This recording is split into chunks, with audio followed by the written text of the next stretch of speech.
마태복음 9장.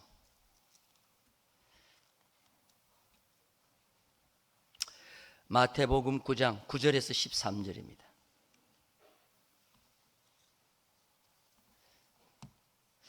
어제 이 방송실 요원들이 굉장히 좀 성탄 준비하느라 바빴는가 봐요. 여러분 이해해 주시기 바랍니다. 마태복음 9장 9절에서 13절입니다. 자, 다 찾았으면은 우리 다 같이 함께 읽도록 하겠습니다.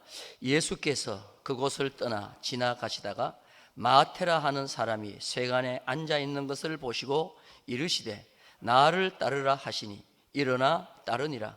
예수께서 마태의 집에서 앉아 음식을 잡수실 때에 많은 세리와 죄인들이 와서 예수와 그의 제자들과 함께 앉았더니 바리새인들이 보고 그의 제자들에게 이르되 어찌하여 너희 선생은 세리와 죄인들과 함께 잡수시느냐?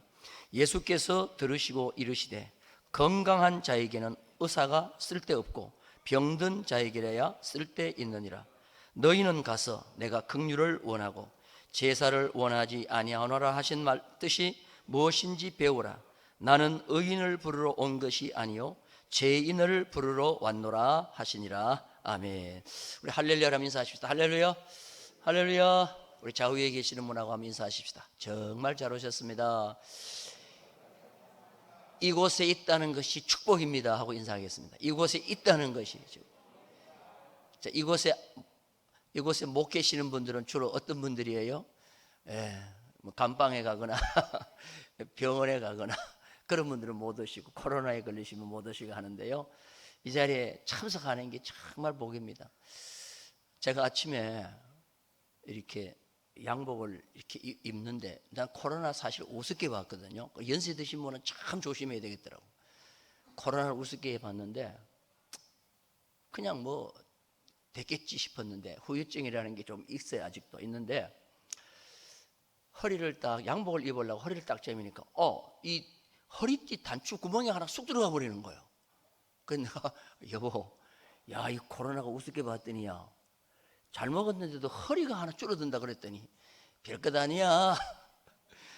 일주일만 먹으면 또 불어나 그러더라고. 안 아파면 뭐는 우습게 생각해요. 그런데 여러분들 연세 드신 분들 특히 또 기저질환에 계시는 분들 조심하시고 각자가 좀 잘 지켜야 될 줄 압니다. 오늘 이렇게 구역별로 이렇게 앉으셨는데요, 주일 오후 찬양 예배 때는 계속 이렇게 좀 앉으셨으면 좋을 것 같아요. 그렇죠? 그 구역 식구들도 좀 알고.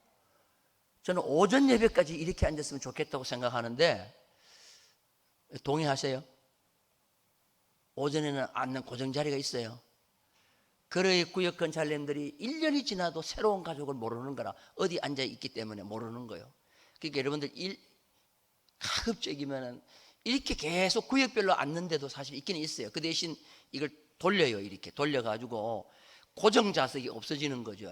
이 충무교회에 등록하신 이후에 수십 년 동안 앉는 그 자리에 계속 앉는 분이 뭐 내가 이양조 장로님이라고 말씀을 드릴 수는 없지만 우리 오늘 이양조 장로님 쪽에 앉으셨는데 여기 보면 알아요. 뭐 여기 최 집사님 뒤에 제일 앞에 여기 누구요? 김호혁 집사님. 그 다음에 최정주 집사님. 그 다음에 이양조 장로님. 그 다음에 우리 장상윤 장로. 보면 알아요. 이렇게 보면 알아요. 여기. 저는 출석 체크하기 참 좋아요. 맨날 그 자리에 앉으니까. 그런데 이 구역장님들은 잘 모르는 수가 있는데 참 이렇게 앉으니까 참 좋은 것 같아요. 널찍널찍하게. 제가 이래 보니까 이 항남명정하고 항남명정 뒤에가 뭐예요? 태평중앙. 아이고 오늘 많이 자리를 차지하고 계시네요. 대단히 참 하나님 앞에 큰 영광이 됩니다. 주님이 이 땅에 오신 이유, 제가 오전 예배까지 두 가지를 말씀드렸죠. 자, 저지난 주일에 제가 맨 처음에 주님이 이 땅에 오신 이유가 무엇을 주시기 위해서 오셨다 그랬죠? 그렇죠. 생명을 주시기 위해서 오셨다. 생명. 뭐를 주시기 위해서요? 성경에 그냥 생명이라 이렇게 번역한 것이 헬라 말로 몇 가지가 있다 그랬어요? 그렇죠. 세 가지. 첫 번째는 뭐예요? 그렇죠. 푸시케. 한번 따라서 푸시케. 병원 의사가 아이고 목숨이 끝났습니다. 그럴 때 그 목숨, 이 목에 달린 목숨, 이거 푸시케입니다. 이건 부모로부터 우리 건강을 유전받는 거예요. 두 번째가 뭐냐면 습관이라든가 삶이라든가 이런 거, 비오스. 이것도 아버지 하는 짓 자식이 그대로 합니다. 그대로. 그래서 우리 집에도 보면 우리 아들이 어디 아프다 그러면 아이고 지혜비를 똑 닮았다 그렇게 얘기하거든요. 꼭 그래요. 보면 이것도 역시 부모로부터 받아요. 그런데 하나님으로부터 받는, 예수 그리스도로부터 받는 신적 아주 능력 있는 생명, 그게 영원한 생명, 조회, 이거를 주님이 우리에게 주시기 위해서 오셨다. 그리고 오늘 오전에, 오늘 말씀의 제목이 뭐죠? 갑자기 그랬죠. 무슨 형상? 그렇지, 하나님의 형상으로 오신 예수. 하나님의 형상으로, 보이지 않는 하나님의 형상으로 오셨다. 그래서 예수님을 껍데기만 보고 그냥 평가를 했는데 그 속에 하나님의 형상이 있다고 그랬어요. 자, 여러분들, 가인과 아벨은 태어날 때 하나님의 형상으로 태어났어요? 아니면은 죄인인 아담인 그냥 아담의 속성으로 태어났어요? 그렇지. 근데 하나님이 아벨 대신에 구속사로 주시는 셋은 무엇으로 태어났죠? 그렇지, 형상과 모양, 그걸 가지고 태어났어요. 그 셋의 후손 가운데 대표적으로 2명 하나님과 동행한 사람 누구요? 그렇지, 에녹과 노아. 그 사람이 신약 성도로 이해한다고 하면 제일 믿음 좋은 사람이에요. 근데요, 그 족보에 보면은 뭐 형편없어. 그런데 에녹이 69세에 무드셀라를 딱 놓고 난 뒤에 삶이 달라져요. 그래서 인생의 전환 포인트가 아들을 낳고요. 그래서 여러분들, 이거는 성경적이기도 하면서 우리의 삶에 누구에게도 적용되는 것이 뭐냐? 애를 낳으면 어른이 되는 거예요. 그래서 이 무드셀라를 낳을 때 내가 추측하는 거요, 무드셀라를 낳을 때 굉장히 난산을 하거나 굉장히 힘들게 낳는데, 그때 막 이 에녹이 하나님 이 아들만 살려주거나 이 아들만 잘나게 해주거나 뭐 하면 내가 하나님 똑바로 섬기겠습니다 했더니 하나님께서 그래? 그러면 내가 살려줄게 이렇게 해가지고 하지 않았느냐, 내 추측으로 그렇게 생각하는 거예요. 그리고부터 300년 동안 하나님과 동행했어요. 하나님이 뭐 아무리 싫어도 해 그러면은 아멘 아멘. 그랬더니 300년 동안 살다가 하나님이 어떻게 했어요? 하늘로 그냥 죽지 않고 데려갔었어요. 이게 성경에 나오는 대표적인 하나님의 형상을 가지고 산 인물이란 말이에요. 그럼 오늘 우리도 예수 믿으면서 그냥 믿으면 안 되고 하나님의 형상을 우리 속에서 나타나야 된다 이거죠. 예수가 들어간 사람은 다 하나님의 형상이 나타난다는 거예요. 보면 이제는 겸손하고 정말 온순하고 말을 함부로 하지 아니하고 원망과 불평하지 아니하고, 오늘 오전에 들으셨잖아요, 그죠? 그리고 이 삶 속에서 날마다 예수님의 성품이 나타나는 거죠. 이게 바로 이걸 주시기 위해서 예수님이 오셨다. 그래서 여러분들, 예수 믿는 사람은 항상 하나님의 형상이 속에서 나오기를 바라겠어요. 하나님의 형상이 안 나오면 이제 마귀의 속성이 나오는 거예요. 마귀의 형상이 나오는 거예요. 그래야 되면 가인이 동생을 죽이듯이 그냥 막 보복, 살인, 전쟁 막 계속 이런 것만 나오는 거예요. 자, 오늘은 세 번째입니다. 세 번째로 뭐냐면 주님이 죄인을 부르러 오신 예수님이에요. 한번 따라서 합시다. 죄인을 부르러 오신 예수님. 오늘 성경 말씀에 보면은요, 성경 말씀에 보면은 마가복음 2장에도 그렇고 이렇게 보면은 예수님이 이 땅에 오셔서 하나님이 보내신 아들이라고 하고 메시아라고도 하는데, 유대인이 생각할 때 죄인과 같은 사람들과 계속 먹고 마시는 거예요. 그런데 예수님의 제자들을 예수님이 뽑을 때 유대인들이 다 천히 여기는 사람들만, 어부들 뽑고 그 다음에 세리 죄인들 뽑고 그들로 다 제자를 삼는 거예요. 그러니까 유대인들이 막 불평불만이 많은 거죠. 예수님이 레위를 제자로 세우셨어요. 세관에서 세관 업무를 보는 레위를 제자로 삼고 나니까 레위가 너무 고마워가지고 예수님을 자기 집에 데려가서 식사 대접을 하는데, 유대인들이 밖에서 보니까 전부 죄인들만 모여가지고 음식을 먹는 거예요. 죄인, 세리, 장기, 이런 사람들 모여서 식사하는 거예요. 그러니까 예수님께서 제자들이 막 예수님을 비난하는 거예요. 예수님은 죄인들의 친구다. 죄인들의 친구 보니까 예수님도 죄인의 개수다 막 이런 식으로 보는 거죠. 그때 예수님이 하신 말씀이 뭐냐면, 자, 마가복음 2장 17절을 내가 읽겠습니다. 예수께서 들으시고 그들에게 이르시되 건강한 자에게는 의사가 쓸데없고 병든 자에게야 쓸데있느니라. 나는 의인을 부르러 온 것이 아니요 죄인을 부르러 왔다. 그렇게 말씀을 하신 거예요. 오늘 또 우리가 읽은 말씀에 보면은 나는 의인을 부르러 온 것이 아니요 죄인을 부르러 왔다고 마태복음 10 오늘 읽은 말씀에도 기록하고 있잖아요. 이건 공간복음에 다 기록하고 있는 거예요. 근데 참 우스운 것은 성경을 보면요, 누가복음에도 이걸 똑같이 기록하거든요. 그런데 누가복음에는 건강한 자에게는 의사가 쓸데없고 병든 자에게야 쓸데있느니라는 말을 누가는 안 해. 그 말을 안 하고 그냥 나는 의인을 부르러 온 것이 아니요 죄인을 부르러 왔노라고 그렇게 했었어요. 자, 누가는 건강한 사람에게 의사가 쓸데없다, 의사는 병든 자에게만 쓸데있다, 이 말을 왜 누가는 왜 뺐을까요? 빨리 여러분들 추측할 수 있어요. 왜 뺐을까? 그렇지, 의사가 볼 때 이 말은 안 맞는 거예요. 여러분, 의사는 병든 사람에게만 필요해요? 아니에요. 건강한 사람에게도 필요해요.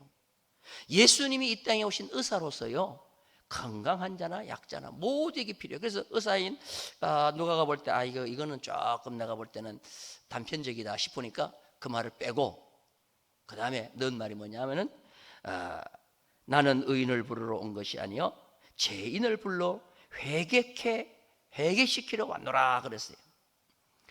예수님이 이 땅에 오신 목적이 있어요. 목적이 뭐냐? 죄인을 회개케 시키는 거예요. 그러면 여러분들, 내가 예수를 믿는다, 내가 예수를 내 마음속에 모셨다 그러면은 우리도 예수님이 이 땅에 왜 오셨는가를 목적을 알면은, 내가 예수를 모시면은 가장 먼저 내게 또 일어나는 일이 뭐겠어요? 내 자랑을 하겠어요? 아니면 내 죄를 깨닫고 회개를 하겠어요? 회개를 해야죠. 그런데 많은 사람들이 회개가 별로 없어요. 회개가 없어요. 저희 어머니 때가 신앙생활 하던데, 저희 어머니 때 신앙생활 하던데, 그러니까 지금 이 교회의 한 역사의 중간 시대를 살아가던 그 어른들은요, 찬송가를 부르면서 회개 소리만 나와도 울었어요. 회개 소리만 나와도 울었어요. 그러다 보니까 그들이 얼마나 큰 교회 부흥의 역사가 일어난지 몰라요. 그래서 하나님이 대한민국을요, 세계의 선교 대국으로 들어쓰기 위해서 축복을 주신 이유가 뭐냐 하면, 우리 믿음의 선조들이 정말 회개하면서 예수님을 똑바로 믿었어요. 그런데 너무 축복을 신속하게 많이 주다 보니까 이 시대는 완전히 하나님의 은혜를, 가치를 모르고 잊어버렸어요. 그래서 내가 이 말씀을 준비하면서 얼른 생각나는 게 뭐냐 하면 한국 전쟁이에요. 한국 전쟁이 벌어졌을 때 여러분들, 한국이 세계에서 두 번째 못 사는 나라였어요. 그런데 전쟁까지 일어났어요. 허리가 반조각 났어요. 그러니까 이 대한민국은 선진 유럽들이 볼 때는 버려놓으면은 스스로 쓸 힘이 없는 거예요. 그러니까 서로 이렇게 대한민국이라는 나라를 지금의 눈으로 우리나라를 보면 안 되는 거예요. 그때는 우리나라는 도저히 강대국이 도와주지 않으면 설 수 없는 그런 가난한 나라였단 말이에요. 그런데 전쟁까지 일어났어요. 그런데 하나님이 그때 세계적인 제일 세계적으로 세계적인 빌리그레함 목사예요. 그때 나이가 27살의 빌리그레함 목사예요. 빌리그레함 목사가 미국에 27살인데 영성의 대가인데 하나님이 그에게 꿈과 비전을 주는 거예요. 빌리그레함아, 코리아라는 나라를 아냐? 그 코리아라는 나라가 지금 전쟁이 일어났는데 그 나라를 세운다. 제2의 동방의 이스라엘로 앞으로 선교 대국으로 이 나라를 내가 쓰기를 원하는데 지금 전쟁이 일어났다. 너는 빨리 한국에 가서 한국 전쟁터에 가서 복음을 전하고 그것을 다 촬영을 해가지고 미국 가가지고 선교 책을 만들어라. 그러니까 이 빌리그람 목사님이 한국 전쟁 일어나자마자 한국으로 오는 거예요. 와가지고 미군들이 전쟁하는 곳마다 가면서 예배를 드리면서, 특별히 여러분 검색해 보면은 성탄절 빌리그람 예배 드리는 모습이 나와요. 그걸 하고 사진을 찍고 미국으로 돌아가가지고 바로 책을 하나 만들어낸 게 뭐냐면은 Korean War, 한국 전쟁이라는 책을 만들어서 그 책이 지금도 있어요. 옛날 책입니다. 근데 이 책은 전도 책자예요. 그걸 막 찍어가지고 막 미국에 막 교회마다 풀었는데 미국의 젊은이들이 그때만 해도 뜨거웠어요. 야, 코리아라고 하는 아프리카에 저기 못 사는, 지금의 못 사는 나라처럼 못 사는 나라가 더 못 살게 전쟁까지 일어나가지고 지금 죽게 됐는데, 우리가 가서 싸워서 공산주의로부터 이 나라를 지켜야 된다. 그러면 앞으로 하나님을 쓴다니까 미국의 젊은이들이 앞다투어 우리나라 젊은이들이 외국에 선교 나가듯이 한국으로 오기 시작하는 거예요. 한국으로 와가지고 한국 전쟁을 통하여 미군이 죽은 인구가 7만 몇천 명인데, 내가 지금 생각이 잘 안 나요. 7만 몇천 명인데 쉽게 생각하면 이렇게 생각하면 돼요. 이틀에 한 번씩 수송기가 미군 시체를 가득 싣고 이틀에 한 번씩 태평양을 날아 미국으로 갔다고 생각하면 돼. 우리나라 지금요 어디 아프가니스탄 같은 데 가지고 한 명의 군사가 전사를 당했다 그러면 들고 일어납니다. 거기에 한국군 보냈다고. 근데 그때는 미국이, 여러분, 노무현 대통령이요 그냥 우습게 생각하다가 미국 워싱턴 광장에 가가지고 한국전쟁 기념탑 앞에 갔을 때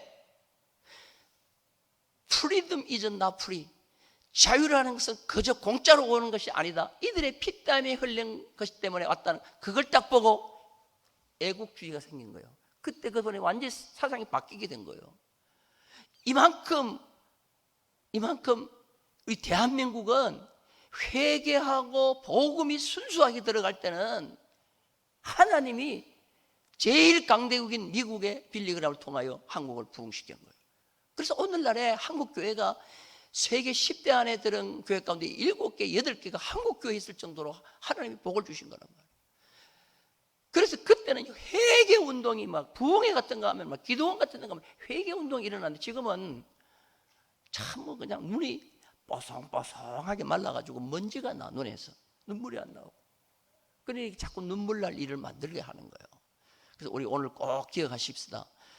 예수님이 이 땅에 오신 것은 죄인을 부르러 오셨는데, 죄인을 불러 뭐 합니까? 회개케 하기 위해서 오셨다. 그래서 주님이 제일 기뻐하시는 것은 내가 이 땅에 온 목적을 이루는 성도를 제일 기뻐하셔요. 그 사람이 누구냐 하면은 바로 회개하는 성도라. 한번 따라서 합시다. 작은 죄라도 크게 회개하자. 이게 회개의 방법이요. 그런데 큰 죄라도 조금 회개하자, 이렇게 하면 안 된다는 거죠. 그래서요, 눈 한번 채켜 뜬 죄 있잖아요. 나 주일학교 할 때는요, 부모님이 부르면 눈 한번 째려보는 거, 이것도 큰 죄라고 그랬어. 이거 눈으로 짓는 죄. 그렇게 하는 죄도 하나님 앞에 크게 회개해라. 그럴 때 하나님께서 그 사람에게 은혜를 주는 거예요. 믿으시면 아멘. 로마서 5장 12절에 보니까 한 사람으로 말미암아 죄가 세상에 들어오고 죄로 말미암아 사망이 들어왔나니 이와 같이 모든 사람이 죄를 지었으므로 사망이 모든 사람에게 이르렀느니라. 근데 한 사람이 죄를 범하여, 아담이 죄를 범하여 모든 인류가 죄인이 된 것을 한 사람, 두 번째 아담인 예수님께서 오셔서, 죄 없이 오셔서 죄인을 불러 회개케 시킬 때 그들이 참된 하나님의 자녀로서 온전하게 천국 백성 되는 겁니다.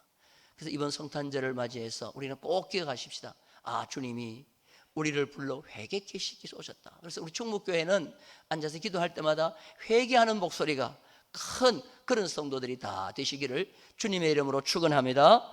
거룩하신 하나님 아버지, 감사합니다.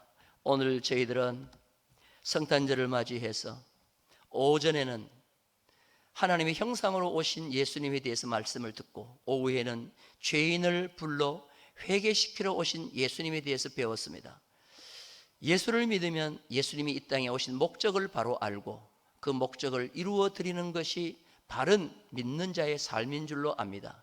저희들 적은 잘못이라도 하나님 앞에 크게 회개함으로 하나님께서 기뻐 우리를 받으시고 우리에게 복을 주셔서 이 마지막 때에 하나님의 자녀로서 어디를 가든지 하나님께서 우리를 지켜주시고 보호해 주시고 복을 주시는 그런 은혜를 누리게 하여 주옵소서. 2부 시간에는 찬양 축제가 있습니다. 하나님 아버지 준비한 찬양을 통하여 하나님 기뻐 받아 주옵시고 우리 모든 참여자들에게 은혜 베풀어 주옵소서. 예수님의 이름으로 감사하며 기도하옵나이다. 아멘.